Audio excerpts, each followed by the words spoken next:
என்னை பின்தொடரக்கூடிய அன்பர்களின் புரிதலுக்காக இந்த பதிவு.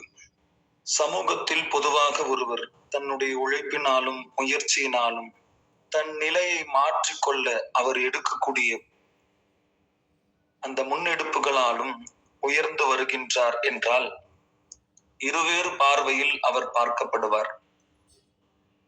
ஒன்று, இது அவர் உழைப்பிற்கும் முயற்சிக்கும் உரிய வளர்ச்சி, அவர் நல்லா இருக்கட்டும், எவ்வளவு கஷ்டப்பட்டாரு, அந்த கஷ்டத்துக்கு உண்டான பலன் இது, மேலும் அவர் வளரட்டும் என்று வாழ்த்துவார்கள்.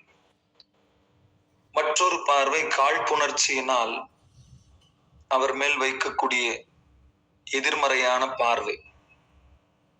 சான்றாக, ஒரு ஏழை குடும்பத்தை சார்ந்த ஒரு இளைஞன்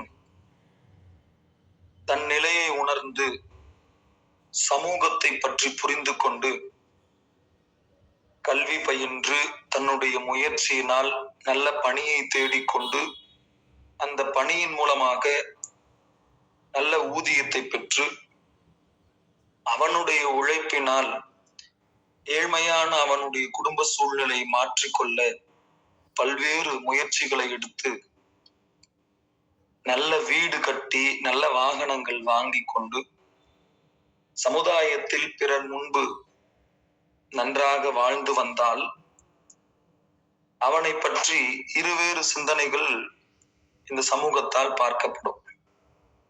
சிலர் அவரை அன்போடு வாழ்த்துவார்கள்,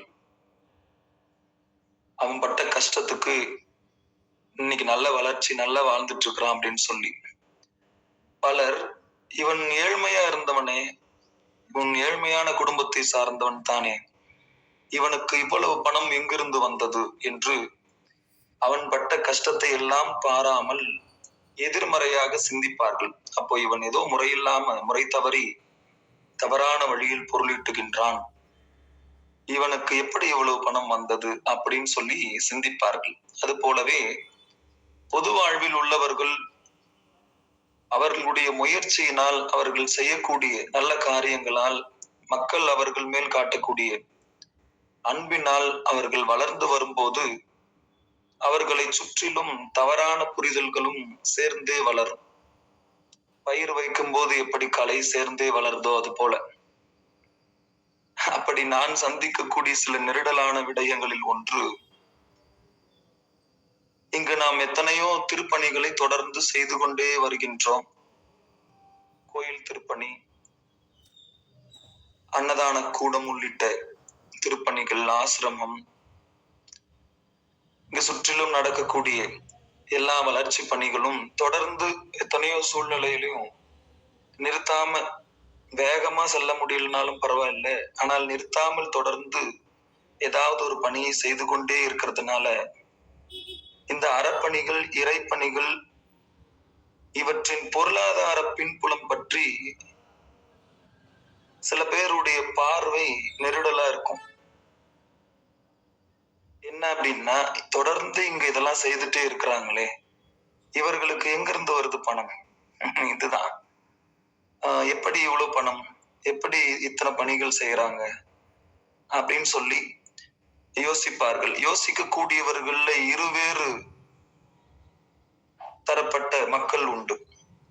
ஒரு சாரார் எவ்வளவு கஷ்டப்படுவாங்க, இத்தனை பணிகள் செய்யறாங்களே, எந்த ஆதரவும் பெருசா இல்லாம இவ்வளவு தூரம் செய்யறாங்க, கடவுள் அவங்களுக்கு இன்னும் நிறைய வாய்ப்புகளை ஏற்படுத்தி கொடுக்கட்டும் சொல்லி வாழ்த்துறவங்களும் உண்டு. இதுக்கெல்லாம் இவங்களுக்கு எப்படி பணம் வருதுன்னு சொல்லி எதிர்மறையா சிந்திக்கக்கூடியவங்களும் உண்டு.